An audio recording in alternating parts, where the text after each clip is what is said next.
नमस्कार साथियों, संस्कृति विभाग के रेडियो जयघोष में मैं समरीन आप सबका स्वागत करती हूं हमारे कार्यक्रम रंगशाला में, जहां आज हम आपकी मुलाकात कराने जा रहे हैं रविशंकर खरे जी से, जो कि बीएनए के पूर्व अध्यक्ष रहे हैं और साथ ही साथ आप संस्कार भारती में अखिल भारती के संयोजक भी रहे हैं। बहुत बहुत स्वागत है आपका हमारे कार्यक्रम में।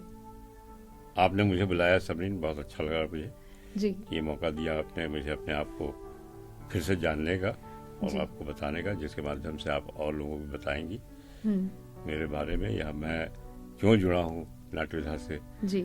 तो ये मैं यंगस्टर्स के लिए खास तौर से एक जो कुछ मैं बताऊंगा आपको उसमें यंगस्टर्स के लिए मैसेज होगा इसमें, क्योंकि जो यहाँ पे रहा मैं भारतीय नाट्य अकेडमी में 2 टर्म, उसमें मैं बच्चों का गार्जियन बन के रहा वहाँ पे। 40 बच्चे वहाँ रहते हैं हमेशा, फर्स्ट या सेकेंड ईयर मिला करके, तो उनका गार्जियन होने के नाते मैं बहुत क्लोज उनको वॉच करता था। बॉयज और गर्ल्स हॉस्टल दोनों एक ही जगह पे है, उसके बावजूद भी वहाँ पे डिसिप्लिन मेंटेन करना और अच्छे से अच्छे नाटकों का चयन करके मैंने वहाँ पे नाटक करवाए अपने टीम में 4 साल में। जी रविशंकर जी, आपकी जिंदगी में रंगकर्म की शुरुआत कब हुई? आपने बचपन में ये सोचा कि आपको रंगकर्म से जुड़ना है? जिस टाइम पे हम ये सोच रहे होते हैं कि मैं डॉक्टर बनना है, इंजीनियर बनना है, उस टाइम पे आपने ये डिसाइड किया था कि आपको एक अभिनेता या अभिनय की लाइन में जाना है? नहीं, डिसाइड तो नहीं किया था। हाँ। लेकिन वो बीज कुछ पड़ गया था मेरे, क्योंकि मैंने बताया ना, मैं ये बताना चाहूंगा कि हम कायस्थ होने के नाते हम लोगों के यहाँ चित्रकूट पूजा होती है दिवाली के दूसरे दिन, और दिवाली के दूसरे दिन जो चित्रकूट पूजा होती थी, ये 50s की बात मैं बता रहा हूँ, आई एम 76, तो उस दिन उसको सेलिब्रेट करने के लिए नाटक तैयार किया जाता था। अच्छा। हाँ, कई मोहल्ले के कायस्थ लोग मिलकर नाटक तैयार करते थे और वो नाटक करते थे। तो उसमें मुझे भी एक बार एक बच्चे का रोल मिला। नाटक का नाम था नास्तिक, तो उसमें एक बच्चे का रोल मिला, तो वो बीज पड़ गया मेरे अंदर। लगा कि अरे ये तो बहुत बढ़िया चीज है। फिर हम लोग करते रहे नाटक बच्चों का, क्योंकि वहाँ पे बहुत ज्यादा कल्चर नहीं था नाटक होने का, तो और न तो ऑडिटोरियम न कोई इस तरह की सुविधाएं थी या कोई घर के तरफ से, मतलब जो एक एनवायरनमेंट होता है उसमें कोई ऐसा एनवायरनमेंट नहीं था कि संगीत या इसके लिए कोई काम करे। समाज में ऐसा कोई काम नहीं था। लेकिन धीरे धीरे जब मैं एक बार बच्चों के workshop national school of drama का हो रहा था, तो उसमें बच्चों को लेके गया मैं अपने, और भी बच्चे थे वहाँ पे। लेकिन मैं इतने दिन बच्चे अपना, जब मैं खुद बच्चा था तब से लेके वो 20 साल के बाद वो मौका मिला मुझे जब, तो तब आपने सीखा। तो मुझे लगा कि ये तो बड़ा आनंद है। मैं काम धाम छोड़ के मैं बच्चों के वर्कशॉप में जुड़ गया। और वो संगीत से जुड़ा हुआ वर्कशॉप था। अच्छा। संगीत मतलब जो नाटक बच्चों में होते हैं, अगर संगीत ना हो तो उसमें कोई नाटक ही नहीं होगा। तो फिर उन लोगों ने जो आए थे नेशनल स्कूल ऑफ ड्रामा से, उन्होंने एक वर्कशॉप की बड़ों की भी। अच्छा। उस बड़े वर्कशॉप में मुझे कहा कि नहीं, आप क्योंकि इतना इंटरेस्ट ले रहे हैं आप भी रहिए इसमें। तो मैंने यहाँ से शुरुआत हुई। वहाँ से शुरुआत हुई। मैं वर्कशॉप कर लिया मैंने 1 महीने का। फिर वहाँ पे एक नाटक तैयार हुआ ज़मीन शाह नाम का, उसमें मैं मेन रोल हमको करवाया। फिर उसी रोल में जब दर्पण के लोग भी थे उसमें, दर्पण को, तो उन्होंने कहा कि नहीं, आप अब जो है हमारे अध्यक्ष बन जाइए। दर्पण का अध्यक्ष हो गया 84 में। 84 में आप अध्यक्ष हो गए थे दर्पण के? 83 84 रहा ऐसे था। तो फिर पहला नाटक हुआ, महाभोज तैयार हुआ, और वो लेके मैं कानपुर गया। अच्छा। और 40 लोगों की टीम थी। कानपुर में दर्पण महोत्सव हुआ था। तो वो जो आपने वर्कशॉप की थी उसके बाद से आपका ये पहला नाटक था? जो नहीं, पहला तो वही था ज़मीन शाह। लेकिन उसके बाद दूसरा नाटक, ये जब दर्पण से जुड़ने के बाद, जी, दर्पण में आपका ये पहला दर्पण में पहला नाटक था, उसका मैं रोल भी कर रहा था। अच्छा। हाँ, और ऑर्गेनाइज भी किया मैंने पूरा 40 लोगों को मैं। और उस समय प्रोफेसर सत्यमूर्ति, जिन्होंने दर्पण की शुरुआत की थी, उन्होंने बुलाया था कि आप जितने दर्पण हैं उनका हम 1 हफ्ते का वो करेंगे, समारोह करेंगे। तो उसमें मैं महाभोज लेके गया। तो हमारे दीप शर्मा जी थे वहाँ पे, उन्होंने उसको डायरेक्ट किया। अच्छा। तो हमारे यहाँ के जो 4-5 लोग थे वो बहुत अच्छे एक्टर हुआ करते थे, और अपने अपना हर आदमी डायरेक्टर, और जो डायरेक्ट करने की भी क्षमता थी उनकी, और सब रेडियो से जुड़े हुए थे। अच्छा। सब के सब रेडियो से जुड़े थे, रेडियो के नाटकों से जुड़े होते थे। दूरदर्शन तो बाद में आया, तो सब वही सब दूरदर्शन में थे। तो मैं भी फिर रेडियो से भी जुड़ गया, फिर दूरदर्शन से भी जुड़ गया। तो नाटक में बुलाया जाता था, मैं कभी कभी जाता था मैं वहाँ पे। एक चीज मैं आपसे और पूछना चाहूंगी कि आपकी शुरुआत तो अभिनेता के तौर पे हुई, फिर आपने प्रोड्यूसर के तौर पे भी बहुत सारे नाटकों को सिलेक्ट किया। किस चीज ने आपको मोटिवेट किया प्रोड्यूसर की तरफ, या फिर नाटकों को जब आप का चयन करते हैं तो किन किन बातों का आप ख्याल करते हैं और क्या विषय आप मुख्यतः चुनते हैं? हमने जो विषय चुने वो ज्यादातर मैथोलॉजिकल हो, अच्छा। सामाजिक हो, लेकिन ऐसा कटाक्ष ना हो कि जो कि गलत मैसेज तकलीफ हो जाए, चोटिल करे लोगों को। तो उस तरह के भी नाटक हुए हैं, लेकिन ज्यादातर हमने क्लासिक्स किए हैं। अच्छा, जैसे और कुछ उसमें का आप सबसे नाम ज्यादा लेना मैं चाहेंगे? पहला नाटक लिया जी। जो महाभोज, तो बहुत बड़ा था। फिर उसमें वहाँ आ गई थी रोहिणी टांगड़ी जी, उन्होंने बहुत खुश हो गई कि गोरखपुर जैसी जगह। अच्छा, वहाँ ये महाभोज जो नाटक उस समय था मनु भंडारी का, वो इस समय बहुत चर्चित नाटक था। तो उनको विश्वास नहीं हो रहा गोरखपुर जैसी जगह से ये टीम आएगी, इतनी बड़ी टीम, और इतना अच्छा नाटक कर देगी महाभोज। तो बहुत खुश हो गई, बोली जब भी आप बुलाएंगे गोरखपुर तो मैं आऊंगी। हम लोग बहुत, वो उनके हस्बैंड दोनों लोग थे, जयदेव टाकड़ी और तो वो उससे मेरा बड़ा उत्साहवर्धन हुआ उनके कहने से। प्रोफेसर सत्यमूर्ति ने फिर मैं यहाँ आया मिलने, यहाँ नागर जी हुआ करते थे जी। नागर जी, तब उनसे मिला मैं। तो उन्होंने कहा कि अभी नेक्स्ट क्या आपका बड़ी तारीफ हुई है इसमें महाभोज से। न तो मैंने डायरेक्ट किया, न मैंने केवल एक्टिंग की थी उसमें। तो उन्होंने कहा अभी आप क्या कर रहे हैं नेक्स्ट? तो मेरे मुंह से निकला रश्मि रथी। अच्छा। रश्मि रथी जो है वो रेलवे में ये लोग केवल पढ़ते थे और एनेक्ट करते थे स्टेज पे। अच्छा। जस्ट ऐसे ही जैसे रामलीला वगैरह होती है वैसे। तो हमें बहुत पसंद आया था। हम पहले पेज से लेकर आखिरी पेज तक मैं जब पढ़ा तो केवल मेरे आंसू गिर रहे थे, इतना मैं उससे प्रभावित हो गया रश्मि रथी से। कर्ण के बारे में पूरी चर्चा है उसमें। तो वो मेरे मुँह से निकल गया।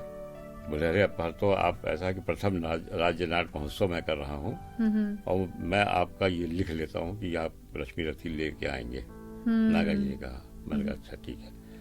फिर चूंकि हम लोग का गुरु थे थपलियाल जी, अच्छा, मैं थपलियाल जी के पास गया। हमने देखिए इन्विटेशन मिल गया है, लेकिन अभी इस तरह से होता है, कहना ऐसे नहीं होगा। कोई रटने वाला हो, याद करने वाला हो, लंबे डायलॉग हो, ये सब, और कर्ण की भूमिका निभाने वाला कोई हो बढ़िया।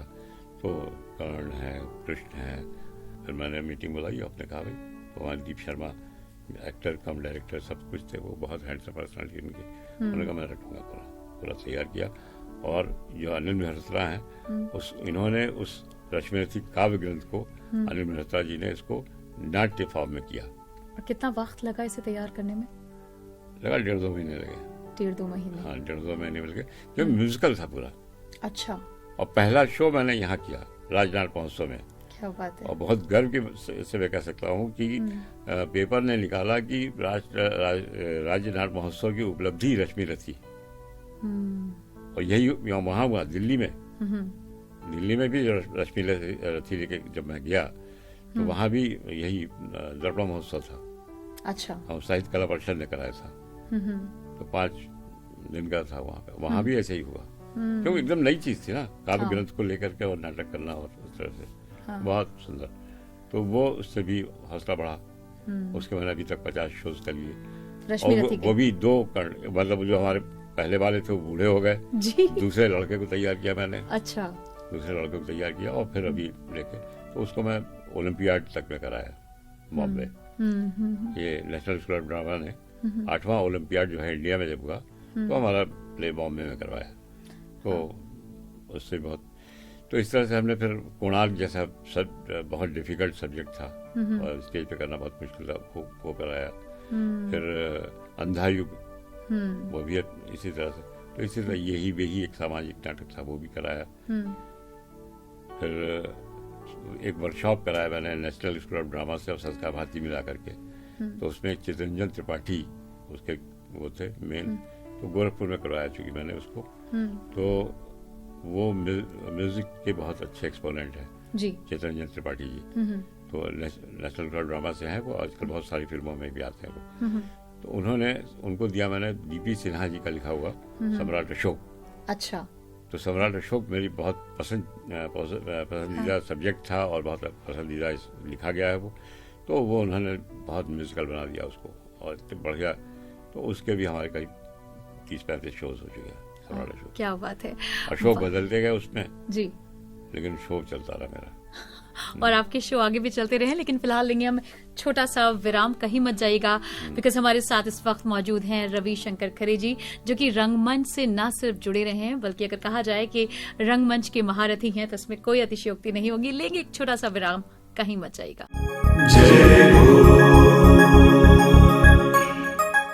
विराम के बाद आप सबका फिर से स्वागत है कार्यक्रम रंगशाला में। आपके साथ है आपकी दोस्त, और हमारे साथ इस वक्त स्टूडियो में मौजूद हैं रवि शंकर खरे जी, जिनसे बातचीत हो रही है रंगमंच के बारे में। तो रवि जी, सबसे पहले मैं आपसे जानना चाहूंगी कि आप बहुत सारे इंस्टीट्यूट के सिलेक्शन कमेटी में हैं। जब आप सिलेक्शन करते हैं छात्रों का, तो आप किन किन बातों का ध्यान रखते हैं? यानी कि अगर कोई रंगमंच से जुड़ना चाहता है, थिएटर में जाना चाहता है, अभिनय करना चाहता है, तो उसमें क्या क्या ऐसे पॉइंट्स होने चाहिए या उसके व्यक्तित्व में क्या ऐसी बात होनी चाहिए कि वो इस लाइन को चुने या ना चुने? बहुत सारे इंस्टीट्यूट तो नहीं, लेकिन 2 मेन इंस्टीट्यूट, एक तो नेशनल स्कूल ऑफ ड्रामा जी, और दूसरा हमारा अपना ये भारतीय नाट्य अकेडमी जी। तो इनके दोनों सिलेक्शन कमेटी में रहने का मुझे मौका मिला। और पिछले 10 वर्षों से चल रहा है ये। यहाँ 4 वर्षों से जब हम तो मुझे बैठना ही पड़ता है भारतीय नाट्य अकेडमी में। तो उसमें मेन चीज़ है, जो भी स्टूडेंट आता है सिलेक्शन के लिए अपने, वो कम से कम 10 नाटक किया हुआ हो और उसको नाटक की समझ हो। पहले हम प्रीलिम में उसको राइटिंग से जज करते हैं जी, राइटिंग स्किल से जज करते हैं कैसा कर सकता है वो। फिर उसके बाद जो है परफॉर्मेंस से तो उसको सीन दिए जाते हैं, सीन वर्क कराने के लिए। फिर जो नाटक में पार्टिसिपेट कर चुका है उसके सीन देते हैं हम उसको। फिर हम कुछ भेज देते हैं उसको पहले से कि तैयार होकर के आओ, कुछ कविताएं भेजते हैं उसको तैयार करके आओ। तो टोटल उसका जो है हमें वो इनपुट मिलता है कि वो क्या क्या कर सकता है, क्या क्या कर सकते क्योंकि सब चीज परफॉर्मेंस से जुड़ा हुआ है ऑन स्टेज। बिल्कुल। तो उसकी पर्सनालिटी पूरी की पूरी डिपेक्ट हो जाती है इसमें कि क्या क्या वो कर सकता है, कविता कैसे करेगा, उच्चारण कैसा है उसका है जी। मेन चीज तो वही है।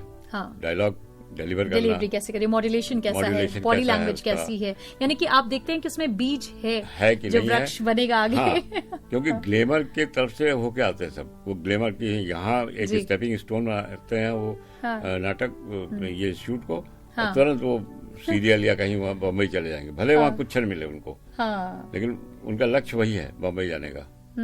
सभी को देखा मैंने। बहुत कम ऐसे बच्चे हैं जो कि अभी तक इसकी एक वजह ये भी रही है रवि जी की रोजगार या जीविकोपार्जन के लिए की तरह आप थिएटर को नहीं देख सकते हैं। ये एक आप ड्रॉबैक भी कह सकते हैं जो आज के वक्त में ये है कि अगर आपने अभिनय सीखा और उसके बाद आपको एक वेब सीरीज या मूवी या नाटक या शो मिल रहा है जिसमें आप ठीक ठाक कमा लेते हैं, तो इसलिए आज का जो यंगस्टर है वो इस तरफ ज्यादा भाग रहा है। बहुत सही बात है कि रोजगार पर तो नाटक नहीं हो पाया अभी तक हमारे यहाँ। न तो इनको जॉब में लिया जाता कहीं। कोई नाटक के अगर कोई कहता भी है कि मैं पास आउट हूँ और मैं नाटक करता हूँ, तो बोले आप और क्या करते हैं जी। एग्जैक्टली। तो ये बहुत चोट लगने वाली बात होती है कि आप और क्या करते हैं। इसका मतलब है कि ये तो बहुत सारे ऐसे लोग हैं जानते ही नहीं नाटक क्या होता है। करेक्ट। मतलब दिल्ली जैसे जगह पे हम लोग नहीं जानते कि नाटक क्या होता है। हमारा तो पूरा ऑल इंडिया एक्सपोजर था इस तरह से, ट्रेन में, बस में, उसमें फ्लाइट में। तो अगल बगल बहुत से लोग बैठते हैं तो क्या करते हैं, तो हम बता भी नाटक क्या होता है। जो बच्चे करते हैं नाटक मेरे जहन में बहुत देर से एक सवाल उठ रहा है कि आप दर्पण गोरखपुर से 1983 से तकरीबन आप जुड़े हुए हैं। क्या फर्क देखते हैं एक बड़े शहर में थिएटर का स्कोप और एक छोटे शहर में थिएटर का स्कोप? क्या फर्क है? बहुत फर्क है, बहुत फर्क है। फर्क ये है कि जैसे हमारे यहाँ ऑडिटोरियम न होने की वजह से बहुत सारी एक्टिविटीज नहीं हो पाती हैं। एक स्कूल का मान लो हमें मिल गया ऑडिटोरियम, वहाँ जाके हम अपनी भड़ास निकाल लेते हैं, वहाँ कर लेते हैं। हाँ। तो इसका बहुत बड़ा वो है कि लड़के हमारे यहाँ कलाकार बहुत अच्छे। आज देखना, अगर नाटक देखो तो जी बिल्कुल, वहीं के लड़के हैं, गोरखपुर से आए हैं सारे। 30 बच्चे कैसे काम कर रहे हैं। तो अब लखनऊ में जो रहेगा, जाहिर सी बात है, उसको रोज नाटक देखने को मिलता है। एग्जैक्टली, संत गाड़िये में आएगा, वो बीएनए में जाएगा, तमाम सारे एक्सपोजर मिलेंगे। तो वो अपने शौक को पूरा भी करता है और कुछ बहुत सारी चीजें सीखता भी है। बैक स्टेज का बहुत सारा काम होता है जी, जिसको लोग निगलेक्ट करते हैं। लेकिन अगर बैक स्टेज का भी काम अगर करे तो वो रोजगार परख हो जाएगा जल्दी। अच्छा, हाँ, वो रोजगार परख हो जाएगा। स्टेज डेकोरेशन है, लाइटिंग है, हाँ, लाइटिंग है, टेक्निकल काम जितने हैं, लाइट है, आपका मेकअप है, कॉस्ट्यूम है, डिजाइन, ये सारी वो रोजगार पर है। हाँ, उसका ज्यादा स्कोप है। एक्टर तो अगर बन गया तो अच्छा है, एक्टर बना के तो कहाँ पैसा दे पाता कोई नाटक। नाटक मैं करवा रहा हूँ, कोई पैसा दे थोड़ी ना किसी को, अपना खर्च करके तैयार किया। हाँ, अच्छा, अब एक शुरुआत हुई थी, कुछ अभी चर्चा भी चल रही है, थिएटर इन एजुकेशन, नई शिक्षा नीति के तहत, नई शिक्षा नीति के तहत। तो अब एजुकेशन में अगर थिएटर आएगा तो म्यूजिक क्यों नहीं आएगा, डांस क्यों नहीं आएगा? तो ये अभी यही चर्चा चल रही है। तो अगर थिएटर से निकले हुए लोग अगर एजुकेशन में जाते, तो जैसे कोई इंटर कॉलेज में लेक्चर लग गया, कोई यूनिवर्सिटी में लग गया, बहुत सारे तो यूनिवर्सिटी अब खुल गई ना, तो पोस्ट ग्रेजुएशन होता है जहाँ पे, तो वहाँ पे टीचर्स हैं, लग रहे हैं बहुत अच्छे, हमारे जानने वाले। अभी आपको एक जानकारी दे दूं मैं, ये जो कल्चरल डिपार्टमेंट, ये जो हमारी भातखंडे यूनिवर्सिटी बन गई है, भातखंडे कल्चरल यूनिवर्सिटी बन गई है जी, जहाँ वाइस चांसलर अपॉइंट हो गया है। हाँ जी।